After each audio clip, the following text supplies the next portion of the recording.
Blind eyes don't usually track movement through a rifle scope, but Ariana Linari had never needed to see what she killed.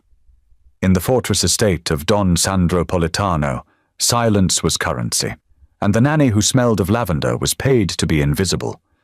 The insurgents rappelled down the north face at midnight, expecting velvet-draped mobsters and poorly trained bodyguards. Instead, they descended into the kill zone of a woman who could hear a heartbeat through reinforced glass and calculate bullet drop by the whisper of wind through shattered windows. Ariana wasn't just the fragile caretaker who sang lullabies to the Don's daughter. She was Subject Zero from a buried government program, hiding behind clouded eyes in the one place no one thought to search. And when the first window exploded inward, and the porcelain teacup fell from her hand, the maid's apron came off, and the weapon she'd buried beneath the nursery floorboards came out. The estate breathed in winter rhythm. Ariana Linari stood at the nursery window, her milky eyes reflecting nothing of the alpine landscape beyond, yet she saw it more clearly than anyone with functioning retinas ever could. The snow fell in whispers, each flake a distinct percussion against frozen glass, building a three-dimensional map in her mind. 22 meters to the perimeter wall, 47 to the tree line. The wind came from the northwest at approximately 15 kilometers per hour, carrying the scent of pine resin and the distant diesel exhaust of the patrol vehicle making its rounds. Behind her, little Sofia Politano slept in her canopied bed, and her heartbeat a steady 72 beats per minute, the sound so familiar now that Ariana could detect the slightest arrhythmia from across the room. The child's breathing was deep and untroubled, accompanied by the soft rustle of Egyptian cotton sheets worth more than most people earned in a month. This world of bulletproof windows and armed men disguised as gardeners was the closest thing to peace Ariana had known in 7 years. The floorboards in the east corridor compressed under heavy footsteps. Sandro. She recognized the asymmetric gait, the slight favor of his left leg from an old bullet wound he thought no one noticed. He would pass the nursery, pause for exactly 3 seconds to ensure his daughter was safe, or then continue to his study where he would pour himself 2 fingers of Macallan and review the day's ledgers until the small hours. The pause came right on schedule. "She is dreaming of horses again," Ariana said quietly, not turning from the window. Her Italian carried the careful precision of someone who had learned the language in a laboratory rather than a home. Her pulse elevates slightly. Happy dreams. Sandro's hand had been resting on the door frame. She heard the soft creak of wood as he shifted his weight, the minute rustle of his Brioni suit jacket. "You can tell this from across the room? In the dark?" "The dark makes no difference to me, signore." A pause. She could hear him processing this, the skepticism mixing with that peculiar superstition wealthy men developed when surrounded by too many yes men and too few honest answers. He didn't respond, merely continued his journey to the study, his footsteps receding into the labyrinth of his fortress. Ariana permitted herself a small smile.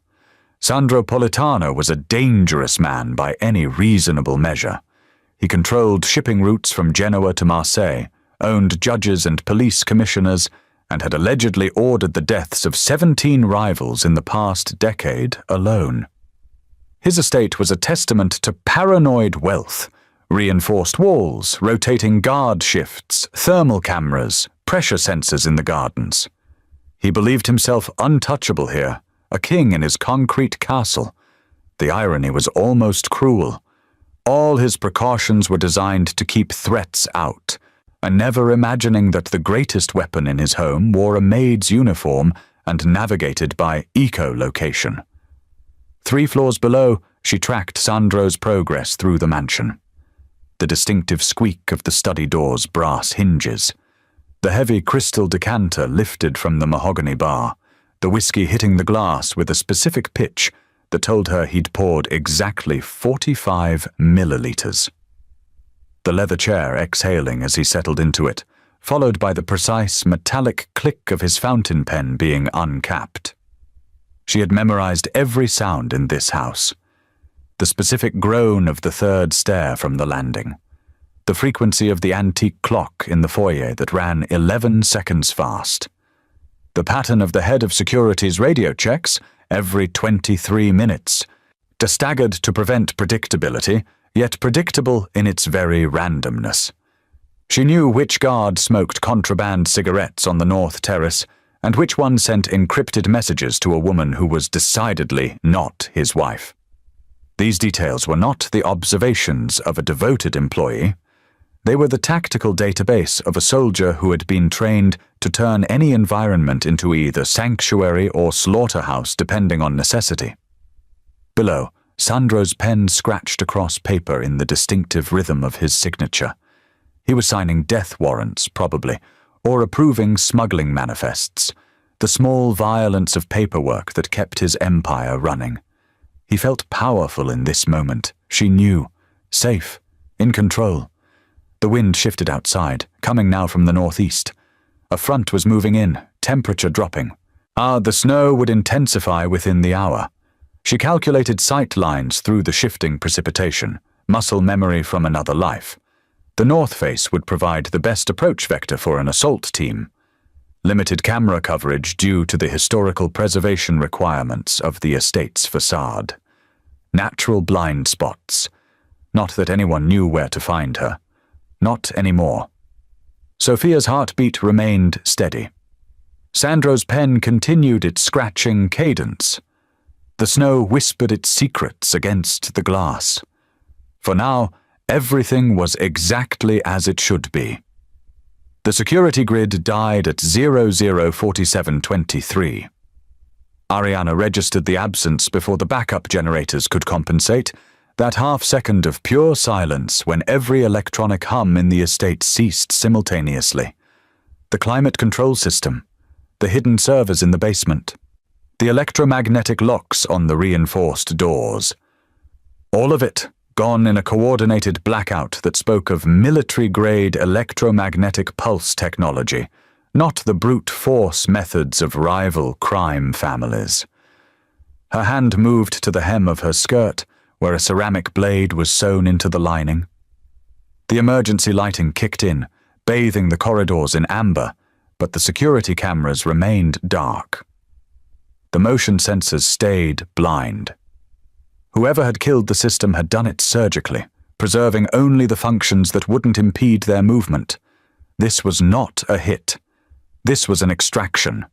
They had found her. 3 floors down, Sandro's chair scraped against marble. She heard his sharp intake of breath, the rustle of his jacket as he reached for the pistol he kept in the desk's hidden drawer. His heart rate spiked from 68 to 94 beats per minute in seconds. The intercom button clicked uselessly. Once, twice, 3 times. Marco, report.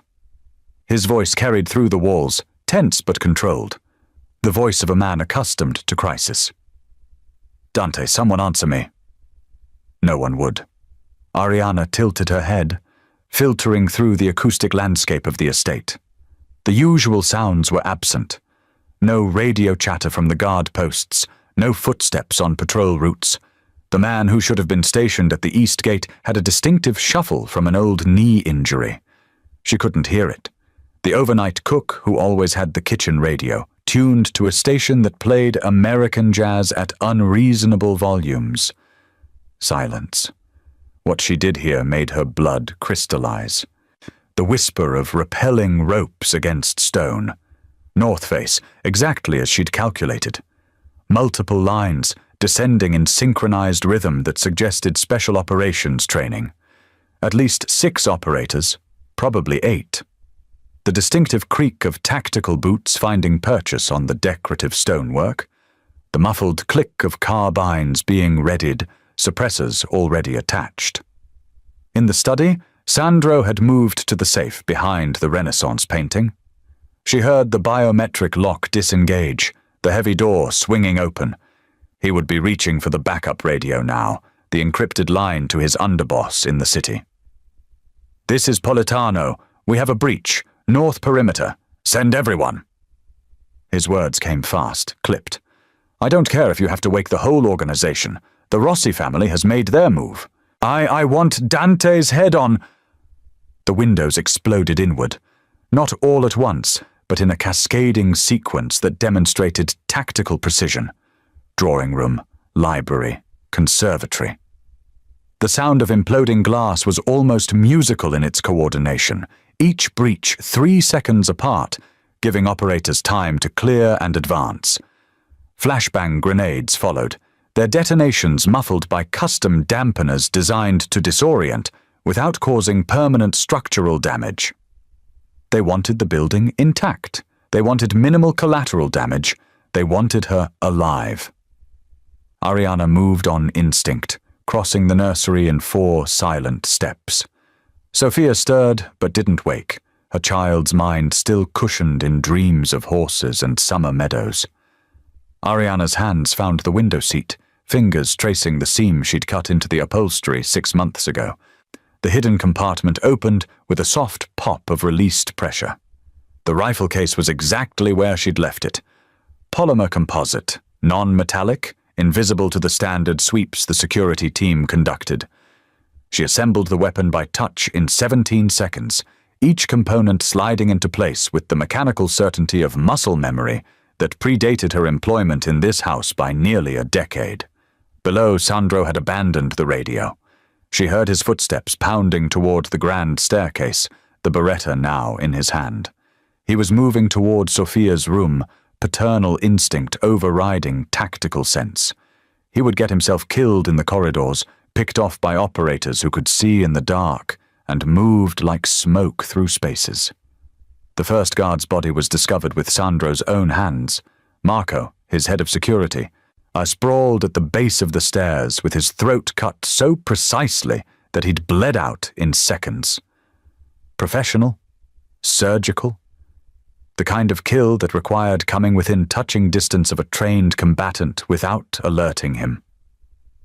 "Rossi doesn't have people like this," Sandro whispered, the words barely audible but carried to Ariana through the acoustic channel of the central stairwell. Fear had entered his voice now, cutting through the bravado. "What the hell is this?" Ariana chambered around, the sound deliberately loud. From the floor below, she heard the operators freeze, recalibrating their approach. They had expected her to run. They were wrong. Sandro fired twice into the shadows of the drawing room, the Beretta's report deafening in the enclosed space. The muzzle flash illuminated 3 figures in tactical black, already flanking his position with the fluid coordination of a wolf pack. He dove behind the Louis XVI settee, expensive upholstery offering psychological comfort against bullets it could never stop. "Don Politano." The voice came from everywhere and nowhere, processed through a modulator that stripped it of identifying characteristics. "We're not here for you. Send out the woman and you'll see morning." Sandro's breathing was ragged, his heart hammering at 130 beats per minute. Ariana tracked it from the servants' passage behind the north wall, her fingers trailing along the wooden paneling as she moved through the hidden network of corridors that honeycombed the old estate. The architects had built them for discretion, allowing staff to move unseen. She had memorized every inch within her first week. "What woman?" Sandro shouted back, buying time he didn't understand he needed. "You've killed my men for nothing. There's no—" A 3-round burst stitched across the settee, close enough to make him flinch. Suppressed weapons, subsonic ammunition. They wanted him compliant, not dead. The lead operator was moving to cut off the main exit, while 2 others advanced from the shattered conservatory entrance. Standard room clearing procedure. Sandro was boxed in, and he knew it. His hand moved to the backup magazine. 2 rounds left in the pistol, 15 in the spare. Against trained operators with night vision and automatic weapons, it might as well have been a harsh word. The hidden panel exploded outward, not opened, not carefully unlatched. Ariana's boot heel struck the release mechanism with enough force to tear the antique wood from its hinges, the panel crashing into the drawing room like a breaching charge. She came through the opening in the same motion, the maid's uniform incongruous against the matte black rifle that seemed to weigh nothing in her hands. Sandro stared. The fragile woman who shuffled carefully through doorways and needed assistance downstairs moved with the precision of a striking viper. Her milky eyes, usually downcast and apologetic, were wide open and locked on a target he couldn't see. The nearest operator swung his carbine toward the new threat. Ariana was faster. The rifle barked once, the suppressor doing little to quiet the heavy caliber round. The operator's night vision exploded in a shower of sparks and polymers, the bullet continuing through to punch a crater in the man's helmet. He dropped without a sound, nervous system shut down before his brain could process the trauma. She was already moving, crossing to the shattered window in 4 strides while chambering another round. The hem of her skirt whispered against her legs, white apron still impossibly clean against the chaos. She kicked aside a shard of glass, and for one surreal moment, Sandro watched her mount the heavy rifle on the snow-dusted windowsill with the practiced efficiency of a woman who had done this 1,000 times. Her clouded eyes stared down the scope at nothing he could perceive. "Get down, signore," she said, her voice stripped of its usual deference. This was command cadence, the tone of someone accustomed to being obeyed in life-or-death circumstances. The floor. "Now!" Sandro dropped, instinct overriding confusion. The rifle spoke twice in rapid succession. Through the broken windows, he heard the wet impact of rounds finding flesh, followed by the tumbling crash of bodies falling from repelling lines. Someone screamed, the sound cut short by a third shot that Ariana fired without adjusting her position. She was tracking targets by sound, compensating for wind and distance with calculations that should have required sight. "6 down," she murmured, more to herself than him. 2 in the east corridor, 1 in the kitchen, 3 still outside. Her head tilted fractionally, processing acoustic data he couldn't begin to interpret. They're regrouping. 45 seconds before they adapt their approach. The remaining operator in the drawing room made his move, rising from cover with his weapon trained on Ariana's exposed back. Sandro opened his mouth to shout a warning. Ariana pivoted on her heel and fired from the hip, the bullet catching the man in the throat above his body armor. He collapsed against the grand piano, fingers scrabbling uselessly at the catastrophic wound. She turned back to the window, as if nothing had happened. Sandro's hands were shaking. Not from fear of the operators anymore, but from the sudden, terrible understanding that he had invited something into his home that was far more dangerous than any enemy he'd ever faced.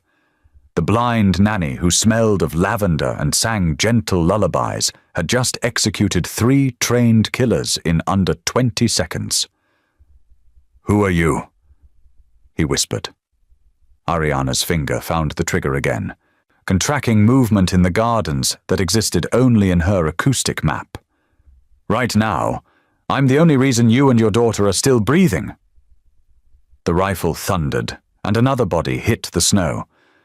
The snow had intensified, each flake now a data point in Ariana's sensory map. She tracked the storm's rhythm while her finger rested against the trigger guard, patient as a spider in its web. On the roof, boots scraped against slate tiles, 4 distinct patterns of movement converging on the skylight above the grand staircase. "They're not here for you," she said, her voice clinical as she made minute adjustments to the rifle's position. "They're here for me." Sandro had pressed himself against the wall, his beretta hanging uselessly at his side. Blood from the dead operator was seeping into the Persian rug, pooling around the legs of furniture worth more than most homes. "That's insane! Who sends a military strike team for a—" The rifle interrupted him. Through the window, a figure tumbled from the north parapet, his repelling line severed by a round that had travelled through falling snow and found flesh with impossible accuracy. The body hit the fountain in the courtyard with a sound like a side of beef dropped from height. "For a what, signore? A blind woman?" Ariana's lips curved into something that wasn't quite a smile. "Project Artemis, auditory targeting program. They spent 8 years training us to kill without sight, building soldiers who could operate in conditions where vision was compromised, smoke, darkness, sandstorms." She fired again, and somewhere in the gardens someone stopped breathing. Then they decided we knew too much and tried to decommission the program. Permanently. Above them, the footsteps on the roof had frozen. The operators were recalculating, processing the fact that their approach had been compromised by someone who should have been blind to their movements. Ariana could hear their confusion in the hesitation of their steps, the way they'd shifted to non-verbal communications. Hand signals wouldn't help them. She wasn't watching.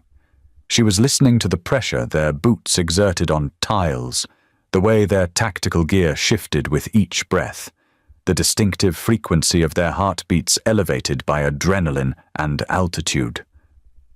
"The vibrations travel through the structure," she explained, tracking their repositioning with minute movements of her head. "Stone and timber conduct sound better than air. I can hear them thinking up there, hear the way their muscles tense before they move. One of them is injured, left knee, probably from the fall training. He favors it by 0.3 seconds every third step." Sandro's mouth had gone dry. "That's not possible. You hired me because you thought blindness made me harmless, invisible. A woman who couldn't see your business, couldn't identify your associates, couldn't testify about what happened in your home." She chambered another round with practiced efficiency. "You were half right. I am invisible, just not the way you thought." The operators on the roof split up, moving to opposite corners in an attempt to divide her attention. Tactical sound. One of them pulled a flashbang from his vest, the distinctive weight shift and fabric rustle giving him away. Ariana tracked his arm motion through 3 floors of solid architecture, calculating trajectory by the whisper of the grenade leaving his hand. She put a round through the roof. The explosion came from above, muffled by the body that had collapsed over the skylight. The grenade tumbled from dead fingers, detonating harmlessly in the snow-covered gardens. The remaining operators scattered, their discipline fracturing as they realized they were being hunted by prey that could see through walls. "East corridor," Ariana said, her attention already shifting. 3 men stacked outside the library. They think the interior walls will protect them. She pivoted away from the window, settling into a shooting position that aimed at what appeared to be a solid plaster wall decorated with 17th century portraiture. Her milky eyes stared at the painting of some long-dead Politano ancestor, seeing nothing and everything simultaneously. "The library shares a wall with this room," she continued, her voice taking on the lecturing tone of an instructor. "Lath and plaster over brick, built in 1847 when materials were expensive, but labor was cheap. The brick is only 1 layer deep, standard thickness. The rounds I'm using will penetrate with minimal deflection if I account for the density differential." She fired 3 times in quick succession, each shot placed in a different section of the wall. The heavy rounds punched through plaster brick and the ornate oak paneling on the opposite side. The portraits of Sandro's ancestors shuddered on their hooks, dust cascading from the impact points. And from beyond the wall came the wet sounds of catastrophic trauma, followed by the crash of bodies hitting the library's marble floor. Someone tried to scream, but managed only a gurgling wheeze. Then silence. Ariana lowered the rifle slightly, listening to the aftermath. 3 confirmed. The one on the left is still breathing, but he's got maybe 90 seconds before he bleeds out. Femoral artery.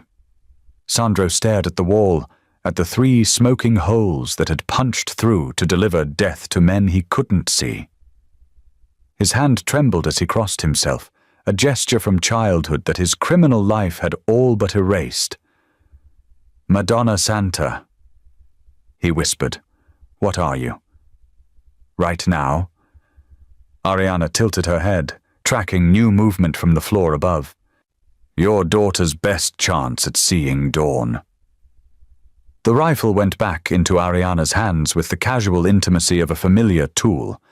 She moved towards the corridor with silent efficiency, leaving Sandro to scramble after her, his expensive shoes crunching on broken glass. His breath came in sharp bursts, fight-or-flight chemicals flooding a system more accustomed to boardroom intimidation than actual combat. "We're getting Sophia," Ariana said. It wasn't a suggestion. "Like hell we are. You're going to tell me what—" She spun on him so fast he nearly fired the Beretta on reflex, her clouded eyes fixed on a point just left of his face, close enough to be unsettling. "Your daughter's heartbeat just spiked to 98 beats per minute. She's waking up in approximately 4 minutes, and she will start crying because she's frightened and alone.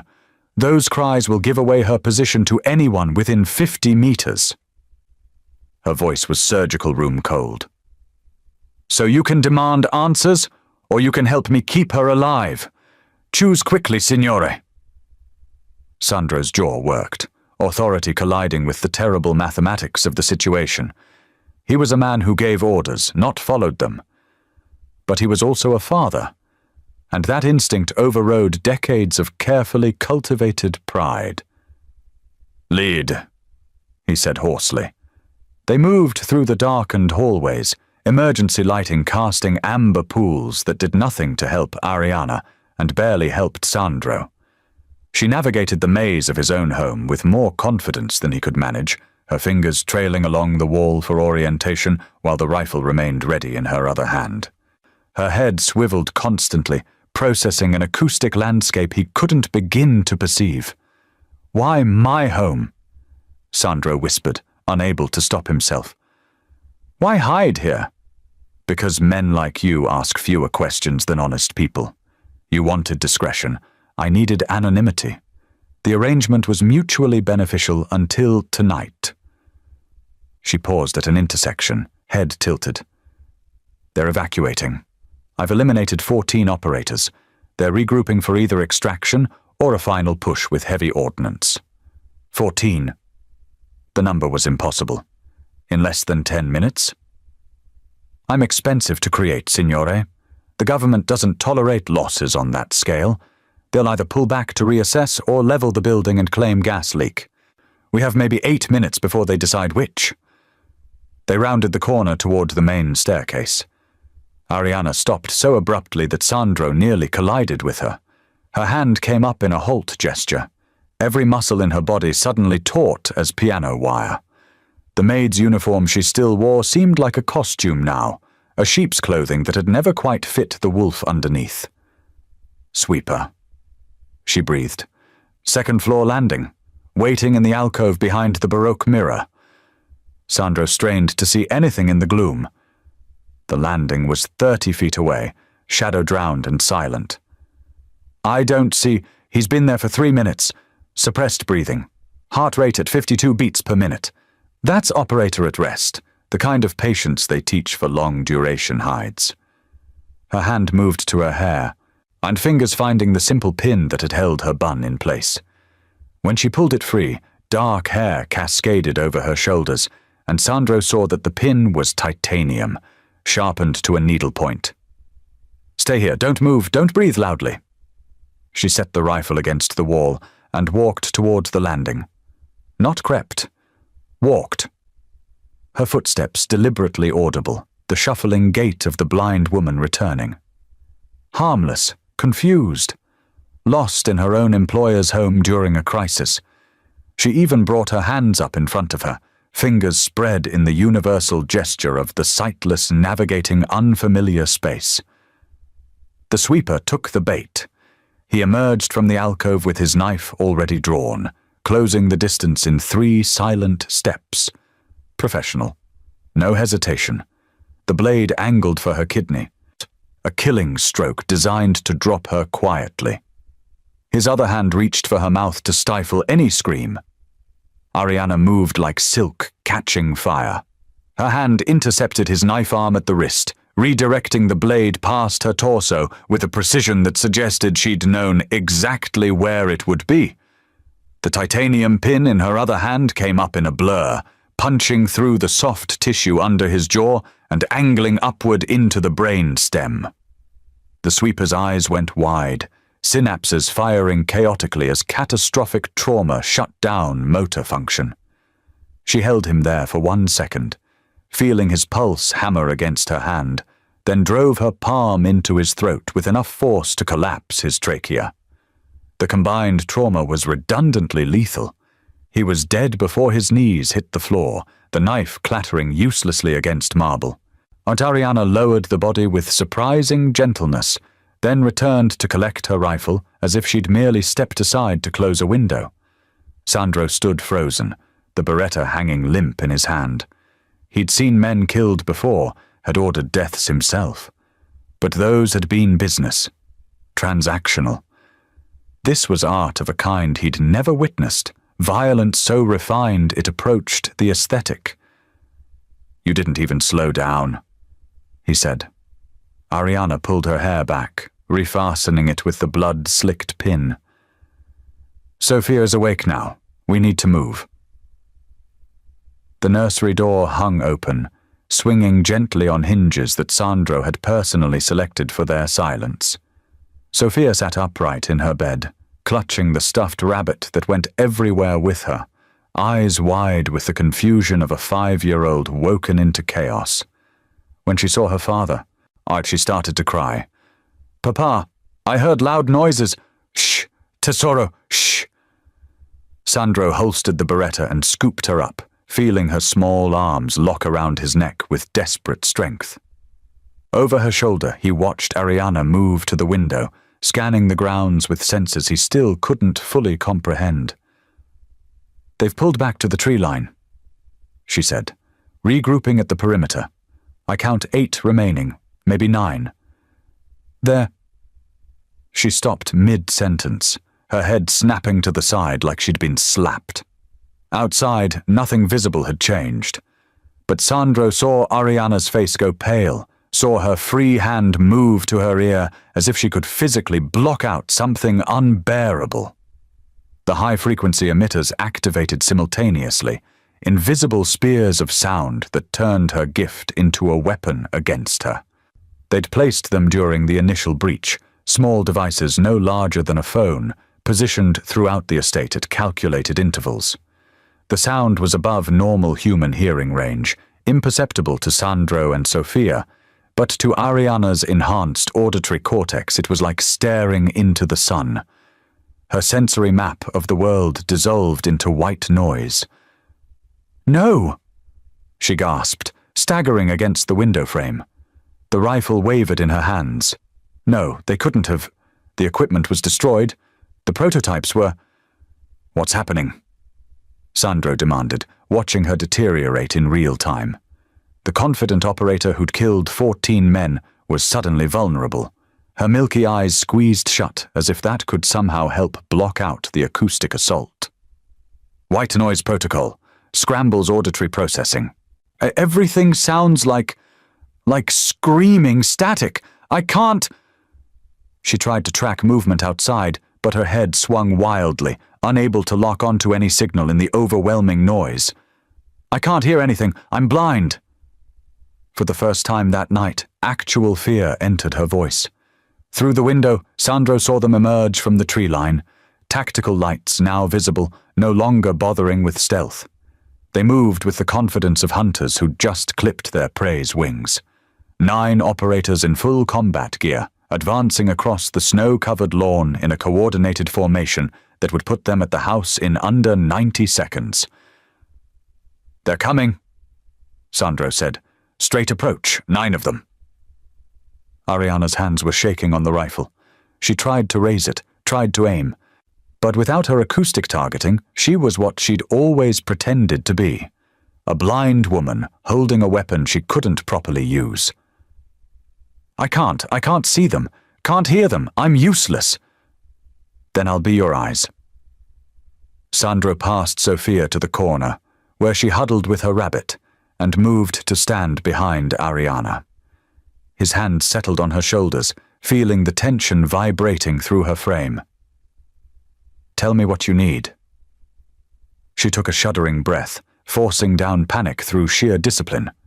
Distance, position, movement. You have to be my spotter. I don't know how to... Then learn fast, signore. Your daughter's life depends on it. Sandro looked out the window, trying to translate what he saw into useful information. The operators were crossing the courtyard now, maybe 50 meters out. They're in a V formation. Lead man is slightly ahead. Which direction are they moving, exactly? Straight toward us, maybe 10 degrees to the left of center. Ariana's breathing steadied, falling into a combat rhythm he recognized from old wars. She was compartmentalizing, pushing the fear down into a box and locking it. Wind? He licked his finger, held it near the broken window. Coming from my right, not strong. Not good enough. Look at the snow. Which direction are the flakes moving? Sandro focused on the falling snow, seeing it for the first time as data rather than decoration. Right to left, moving fast. Speed estimate. Compare it to something. Like a car on a city street. Maybe 30 kilometers per hour. Ariana made the calculations, her enhanced mind compensating for the lost sensory input with pure mathematics. Call the shot. When the lead man reaches the fountain, tell me. The operator advanced, his boots crunching on snow that Ariana could no longer hear. Sandro watched him clear the garden statuary, approach the fountain where a body still floated face down in icy water. Now, Sandro said. The rifle barked. Through the window, the lead operator's head snapped back, his helmet cracking under the impact. He dropped like a puppet with cut strings. Hit! Sandro breathed. Center mass, he's down. Next target, fast. Second man, 3 o'clock from the fountain. Moving right, he's diving for cover behind the hedge. Tell me when he stops. He stopped, behind the boxwood. I can see his shoulder. Ariana adjusted, her muscles moving through calculations that existed somewhere between instinct and science. Shoot! The round punched through decorative hedge and tactical armor both. The man convulsed once and went still. 7 left. And they were learning, spreading out, making themselves harder targets. But Sandro's fear had transformed into something else now, something colder and more useful. He'd spent 30 years learning to read men, to predict movement, to see patterns in chaos.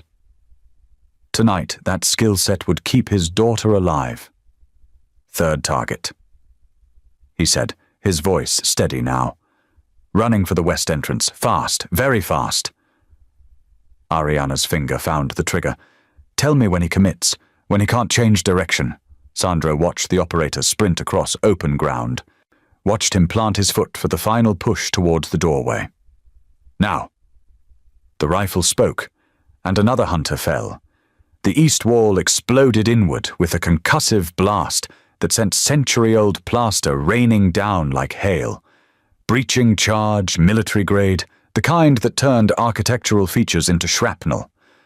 Sandro threw himself over Sofia as debris peppered his back, feeling the sting of a dozen minor cuts through his jacket. When he looked up, 3 operators were pouring through the smoking hole, moving with the mechanical efficiency of men who'd done this 1,000 times. Kitchen! Ariana barked, already moving despite her sensory blindness. Go, now! Sandro grabbed Sofia and ran, following Ariana's retreating form down the servants' stairs. Behind them, boots pounded on marble, and tactical radios crackling with coordinated movement. They were herding them, he realized, pushing them toward a kill zone where the civilians could be separated from the asset. The industrial kitchen sprawled across the mansion's ground floor, a temple of stainless steel and commercial equipment that fed Sandro's elaborate dinner parties. Ariana hit the door at full speed, her shoulder slamming it open as she swept the space with useless eyes.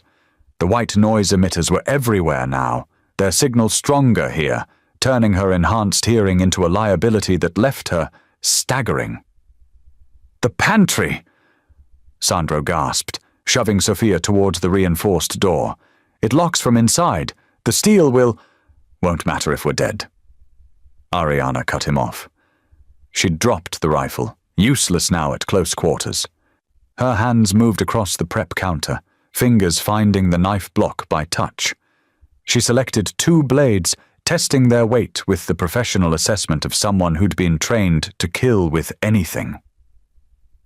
"Lock her in, then get ready to tell me who's where." The first operator came through the kitchen door in a textbook entry, weapon up, scanning for targets. Sandro opened his mouth to call it out, but Ariana was already moving. She'd heard the door hinges despite the static, some fragment of acoustic data penetrating the jamming. The chef's knife left her hand in a flat spin, burying itself in the man's throat just above his body armor. He went down gurgling, and she was already closing the distance. The second operator swung his carbine toward her, but she'd dropped below his sight line, sliding across the recently mopped floor like a base runner stealing home. Her remaining knife punched upward through the gap between his vest plates, finding the soft tissue of his armpit and the axillary artery beneath. He stumbled backward, crashing into the industrial dishwasher, blood pressure dropping catastrophically.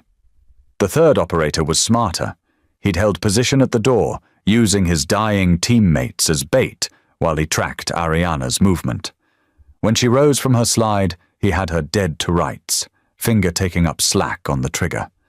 Sandro shot him twice with the Beretta, the round sparking off the man's helmet, but buying Ariana the half-second she needed. She grabbed the nearest pot from the commercial range, the one that had been simmering stock for tomorrow's osso buco, and hurled 8 liters of boiling liquid into the operator's face. His scream was immediate and animal, hands clawing at his melting features. Ariana kicked his legs out from under him and finished it with a brutal stomp to the throat. 3 more came through the door in rapid succession, learning from their predecessors' mistakes. No hesitation now, just suppressing fire that chewed through stainless steel and shattered the window, looking out onto the herb garden. Ariana dove behind the center island, and Sandro saw her face twisted in concentration, trying to filter useful sound from the overwhelming static. "The steam!" she gasped, pointing at the commercial range where a dozen burners still roared at full heat. "The water! Turn everything on. I need acoustic variation." Sandro didn't question it. He cranked every valve, or every faucet, filling the industrial sinks until they overflowed. Water cascaded onto the hot griddle with an explosive hiss, filling the kitchen with clouds of vapor that reduced visibility to arm's length. The overhead ventilation system roared to life automatically, adding another layer of noise to the chaos. And somehow, impossibly, Ariana's expression cleared. "The emitters work on a single frequency," she explained, her hands already moving to unbutton her maid's uniform.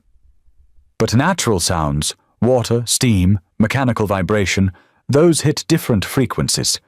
It's not clean, but I can work with interference."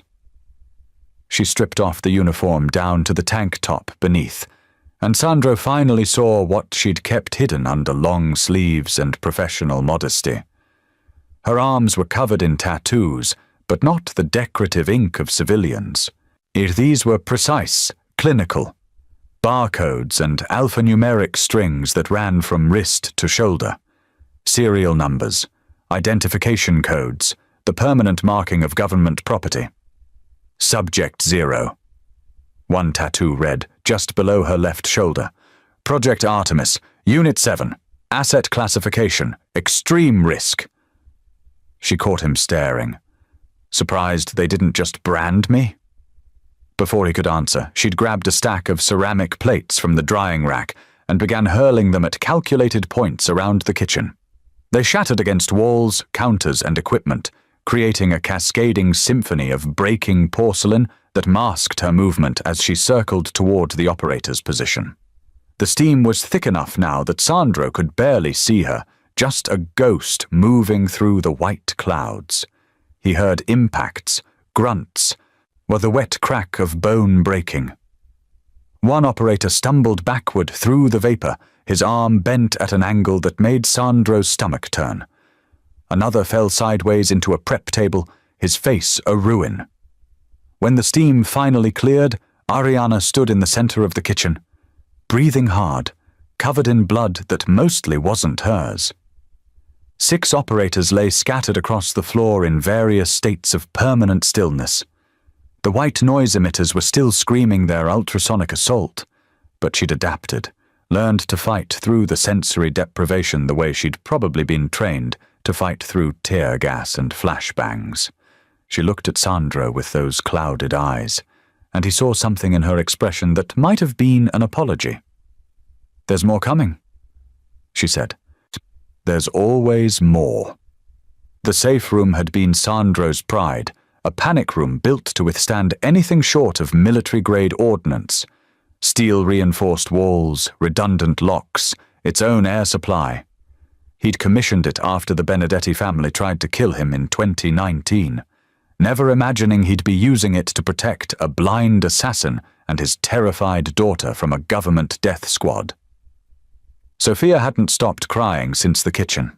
She clutched her father with one hand and her rabbit with the other, face buried in his shoulder, trying to make the nightmare disappear through force of will. Sandro held her against his chest, feeling each sob like a knife between his ribs, while Ariana worked the bolt on a rifle she'd salvaged from a dead operator. "The door won't hold," she said, matter of fact as a weather report. Blood seeped through her tank top from a gash across her ribs, where a bullet had carved a groove through flesh without hitting anything vital. She'd barely acknowledged it. "They'll use a thermic lance, maybe 40 seconds of cutting before the locks fail. Then we're trapped." Sandro's voice was hollow. He'd built this room as a fortress, never considering it might become a tomb. "Trapped is relative." Ariana tilted her head, processing sounds beyond the room's insulation. Through the white noise that still plagued her hearing, she caught something else, a rhythmic thumping that vibrated through the building's bones. They brought air support, helicopter, a H-6 Little Bird, probably. Light attack configuration. It's holding position over the south lawn, running thermal scans to track our location through the walls. The cutting started, exactly as she'd predicted. A brilliant point of white-hot light appeared at the top of the door, beginning its methodical journey through hardened steel.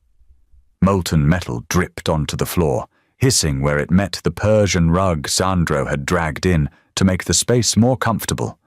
The air filled with acrid smoke and the metallic stench of superheated alloy. Sandro pulled Sophia tighter. "Is there anything in your training for this?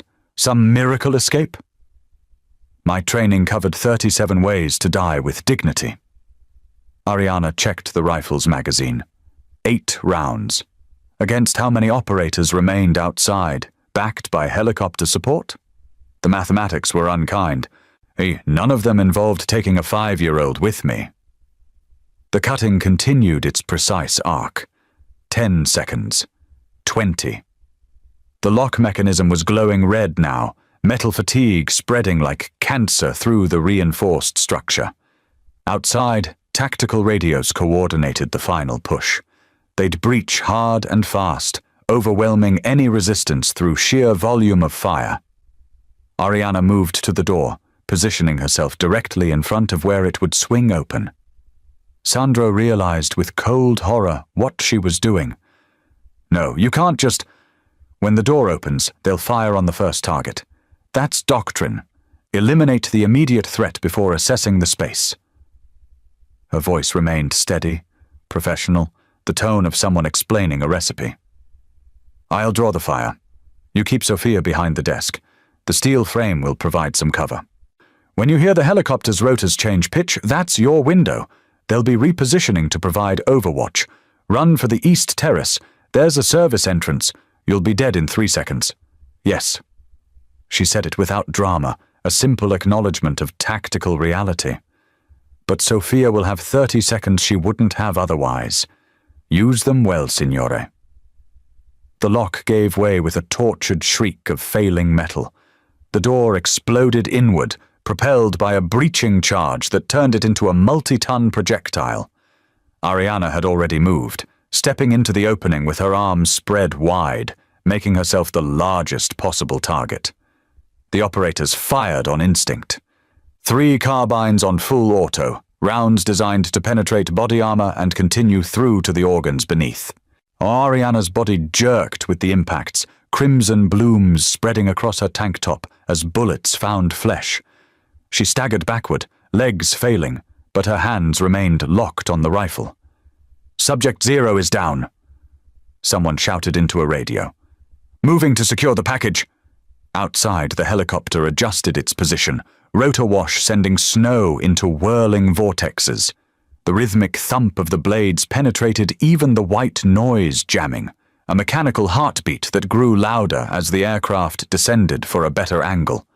Ariana fell to her knees, blood spreading beneath her in an expanding pool.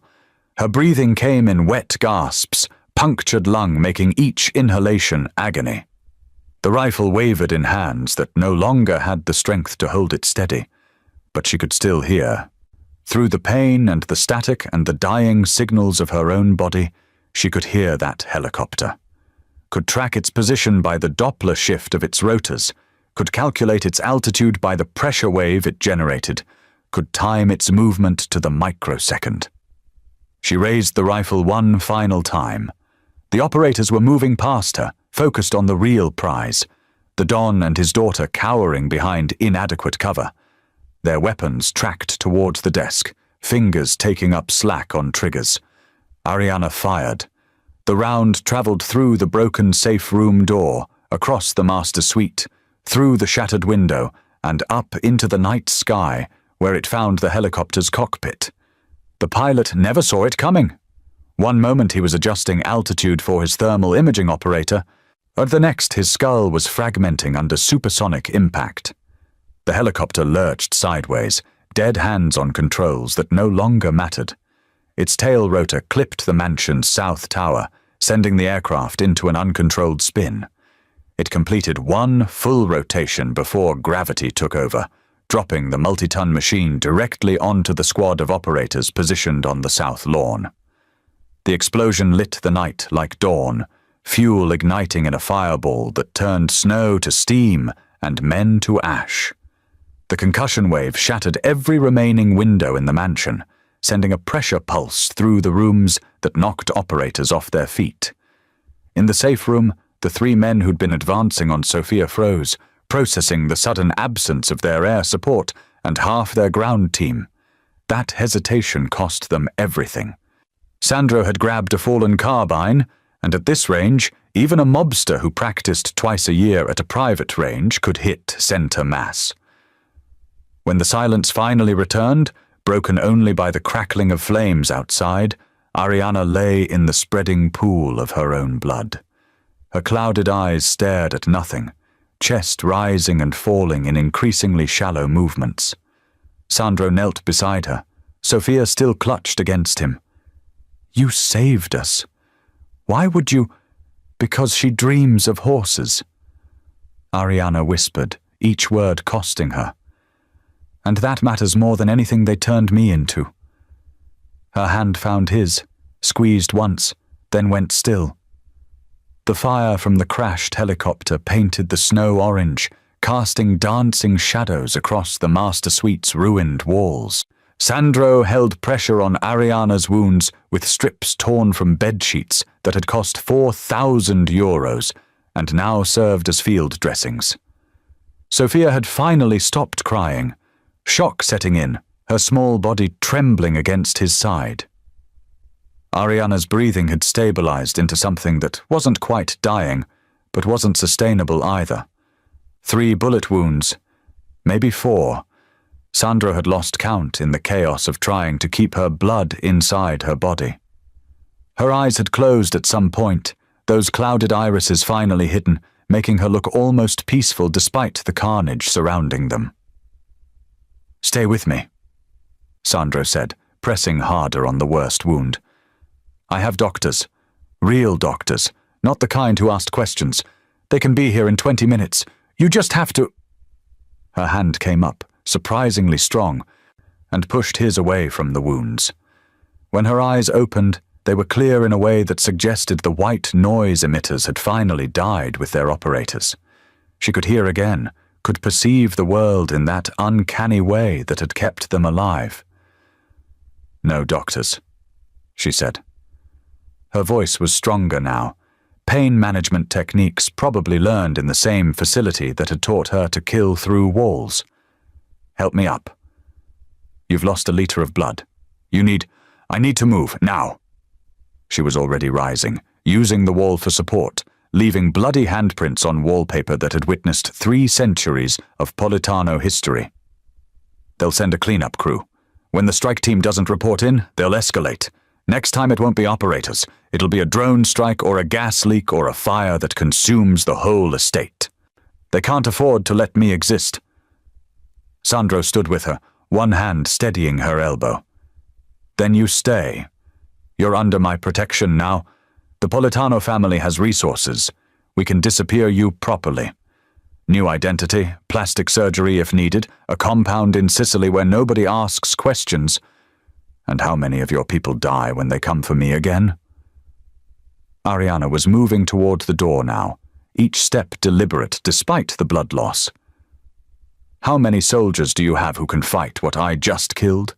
How many are willing to die for a woman they don't know, protecting a secret they don't understand?"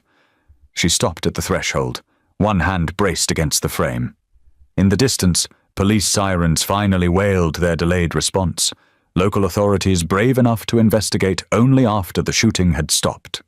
Sandro had enough of them on his payroll that the investigation would conclude whatever he needed it to conclude.